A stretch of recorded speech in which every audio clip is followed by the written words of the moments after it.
Silahkan di-subscribe, like, komen jika Anda berkenan. Terima kasih. Waktu itu hujan rintik-rintik, angin malam bertiup kencang dan dingin. Sosok tubuh itu berjalan dengan acuh tak acuh. Tidak peduli hujan rintik-rintik, tidak peduli angin kencang, tidak peduli segala rasa dingin yang menyembilui tulang-tulang sumsum. Dia berjalan terus, bahkan sambil bersiul-siul. Sesampainya di ujung jalan itu, maka disusurinya tembok tinggi, dan sekali-sekali dalam jarak-jarak tertentu dilewatinya seorang pengawal bersenjata lengkap. Di hadapan sebuah pintu gerbang yang dikawal oleh 8 orang prajurit, berhentilah pemuda itu. Dia memandang ke kiri dan ke kanan, memandang ke atas pintu gerbang, lalu memandang pada barisan pengawal dengan pandangan orang bodoh.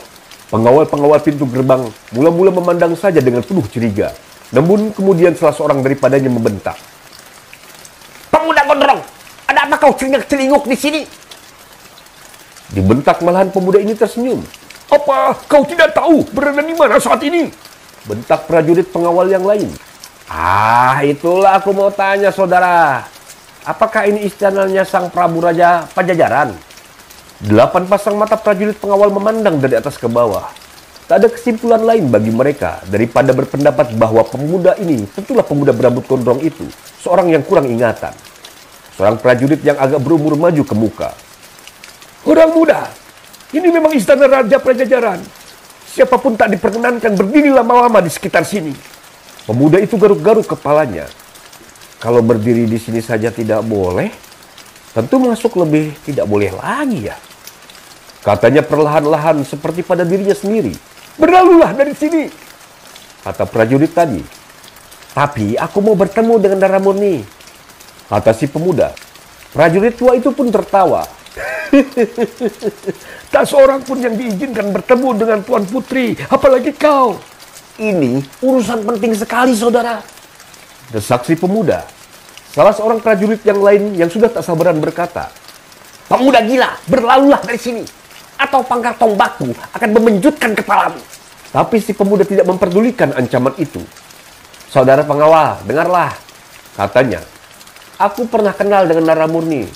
Mungkin aku lebih kenal padanya daripada kalian semua di sini. Aku mesti ketemu dia. Katakan saja bahwa ada seorang pemuda berambut gondrong bernama 212 mau bertemu dengan dia. Pasti dia tahu dan mengizinkan aku masuk." Ke-8 prajurit pengawal itu tertawa membahak.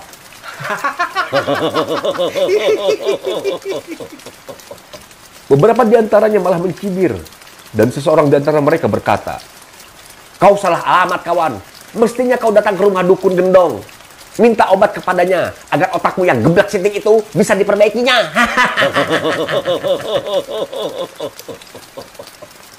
"Siapa bilang aku sinting?" radang si pemuda rambut gondrong. "Kau memang tidak sinting, tapi berotak miring atau setengah gila."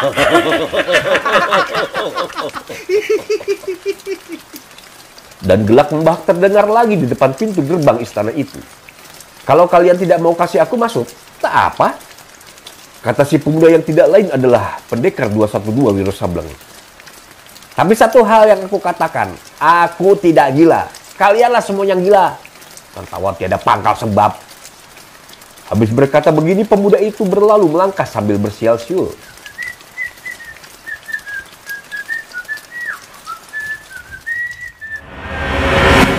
Darah Murni seperti tidak percaya pada pemandangannya ketika melihat pintu terbuka dan 2 sosok tubuh masuk ke dalam.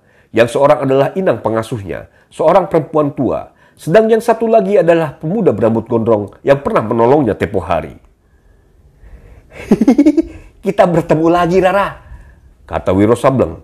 "Di pintu gerbang, aku tak diperbolehkan masuk. Terpaksa lompat lewat tembok dan memaksa perempuan tua ini untuk memberitahukan kamarmu." "Ada apa kau datang ke sini, saudara 212? tanya Rara Murni. "Ah, rupanya kau masih belum melupakan angka itu ya? Bagus, bagus sekali. Mengapa aku datang ke sini?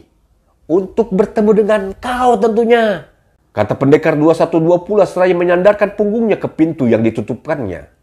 Merah paras Rara Murni mendengar kata-kata Wiro Sableng. Tentang diri penolongnya ini memang tidak pernah dilupakannya, terutama mengingat kehebatannya. Maka bertanya pula dia, Mengapa kau ingin bertemu aku? Oh, jadi tak boleh ketemu? Bukan begitu maksudku, saudara. Dengar, Rara. Aku mesti bertemu dan bicara dengan Sang Prabu malam ini juga. Rara murni terkejut. Ada urusan apa? Urusan penting. Penting sekali. Rara murni berpikir-pikir. Pemuda ini selama dikenalnya, meski ceriwis dan suka bicara ngelantur, tapi hatinya polos. Namun demikian, dia masih belum tahu siapa adanya pemuda ini. Bukan mustahil dia adalah seorang pengkhianat macam Kalas Renggi, tapi yang menjalankan taktik secara lain. Pura-pura menolong pertama kali, kemudian bila saatnya tiba akan menggolong. Katakan saja urusan pentingmu itu, saudara. Nanti aku yang akan sampaikan kepada Sang Prabu. Ini bukan urusan perempuan, Rara Murni, kata Wiro Sableng pula. Rara Murni yang lebih mementingkan keselamatan kakak kandungnya, Prabu Kamandaka menjawab. Maaf, walau bagaimanapun aku tak dapat mempertemukan kau dengan Sang Prabu. Wiro Sableng tak berkata apa-apa, digaruknya kepalanya. Sukar memang untuk percaya pada manusia macamku. Tapi biarlah, bertemu dengan kau, puas juga hatiku. Pendekar itu tertawa dan kembali melihat bagaimana kedua pipi Rara Murni menjadi merah. Tiba-tiba tangan kirinya dipentangkan ke muka dengan telunjuk terpentang lurus-lurus. Tanpa keluarkan suara, inang pengasuh yang tadi berlutut kini rebah tiada sadarkan diri. Rara Murni hendak menjerit, tapi mulutnya ditekap oleh Wiro Sableng. Pemuda ini berkata, Rara, perempuan itu tak apa-apa. Aku hanya menotoknya agar jangan sampai dia membocorkan rahasia. Ketahuilah, istanamu ini kini penuh dengan pengkhianat-pengkhianat. Aku tak tahu siapa yang menjadi biang pengkhianat. Kalau aku tahu, siang-siang tadi sudah kupintir kepalanya dan kubawa ke hadapan Sang Prabu. Kuharap besok pagi atau malam ini juga kau bawalah Sang Prabu ke kamarmu dan baca pesanku ini.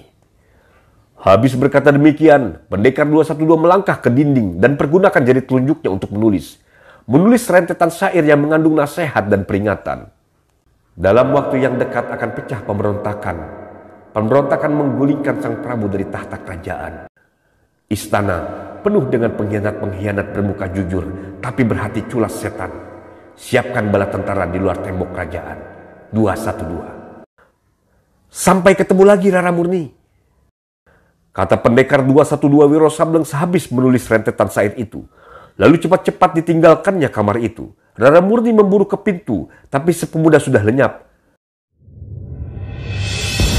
Ketika malam itu juga, Rara Murni menemui Sang Prabu dan menerangkan tentang kedatangan pemuda aneh itu. Maka terkejutlah Prabu Kamandaka. Dengan langkah besar-besar dan tanpa pengawal sama sekali, Raja Pajajaran itu bersama adiknya pergi ke kamar. Dan memang, apa yang ditulis di dinding kamar cocok seperti apa yang diterangkan adiknya. Dinding kamar itu dari batu dan dilapisi dengan marmer putih yang sangat keras. Dengan pahat sekalipun, akan sukar menuliskan rentetan syair itu. Tapi si pemuda aneh telah menuliskannya dengan ujung jari. Bagaimana dengan pendapat Kanda? Tanya Rara Murni kepada kakaknya. Pemuda itu tentu seorang sakti yang luar biasa, kata Prabu Kamandaka.